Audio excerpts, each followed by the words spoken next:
What if there's a family emergency, she said.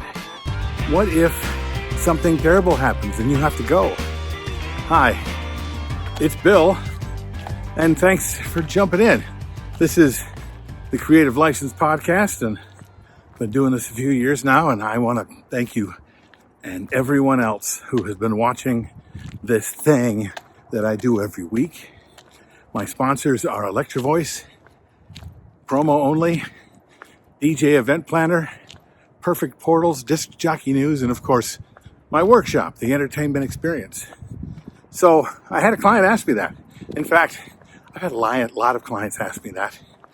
And when you're a single op, that's a frightening question for the person who is hiring you, especially when they're putting all of their eggs into your basket. They want you. They heard you're great. But what happens, man, if the worst happens? Well, it used to be that I just made the promise that you can't keep, which is that's not going to happen. The show must go on.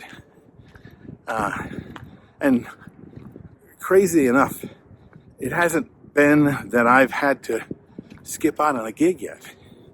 Yet, I say, because that sort of thing is going to be inevitable depending on where your values lie. I've had things happen while I'm at an event and find out about them while I'm there. And then there's a whole nother skill set, right? To be able to departmentalize that thing and then continue forward, not letting your client know that something terrible has happened and giving them the day that they've been planning on for the last year and a half sometimes.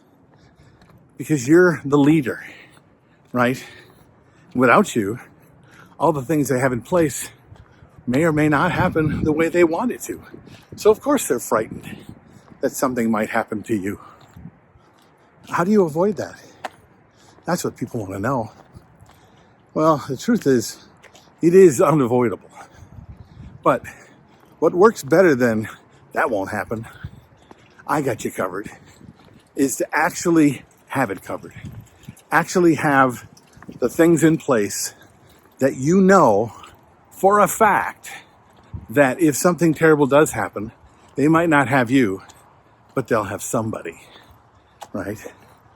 And that's a tall order, because it means that you now have to plan for a future event that probably won't happen, but it will put them at ease, and believe it or not, it'll put you at ease. Finding those people can be difficult too, but depending on your relationship with your colleagues and your friends, they can be those people for you. You got to know those people that will drop anything when you call. And then don't call until anything is necessary.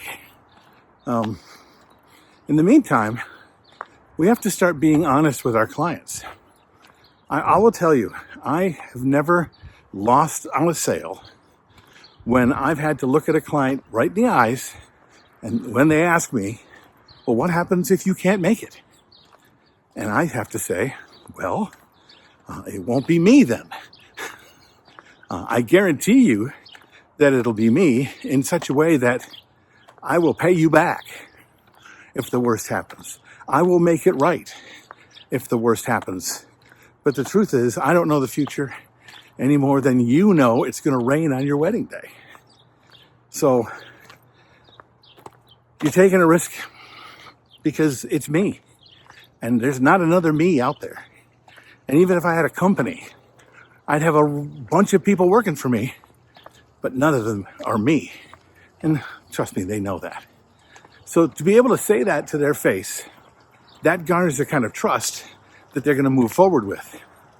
There's nothing worse for your reputation, though, than if something like that does happen and you go, oh, well, I didn't really have anybody. Nobody really likes me. I don't have any close friends. I don't have colleagues that'll cover me. Why is that? Why is it that you don't have those people? That's a whole different video we can get into another day. But it's a good question to ask yourself If you don't have those people, why don't you? And what can you do? Anyway, that's my thought on that for today. This is Bill.